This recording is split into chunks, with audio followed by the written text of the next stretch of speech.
биз сени жөн эле бир эмеге салып бергендей болуп калабыз да.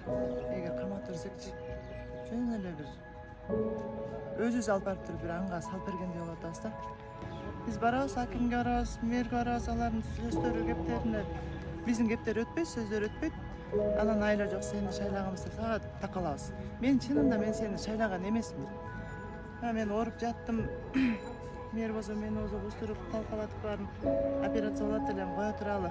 Балдар айтып атат деп кое турса, мен деле адаммын да, мен деле бузуп бергенге жарайм.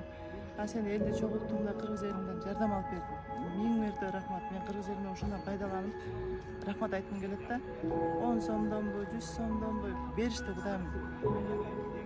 Баягы мага канча берсе аларга 1000 эселеп берсин. Эми Кудай сактасын, жаман эмеден сот деле адилеттүү окшойт. Мындай караганда бүт нерсени талдап чыкты. Эми бул келип эле сени көрө албастык. Сенин могу билимиң да бар экен, эл менен мамилең да бар экен. Ушуну эле көрө албастык тоскоолдук беле деп ойлойм. Өзүндө эле депутаттар бар. Жатпайбы жөн эле бар эле ак бет ачасын алып мынтип ак көйнөгүн кийишип отурушуп келип аткандарды көрө эле атабыз. Мен көрө эле жүрөм ушунча жылдан бери. Анан сендей депутатты көрө элекмин, көз тийбесин, элинде көз тийбесин, сол көзүн сөзөн сактасын.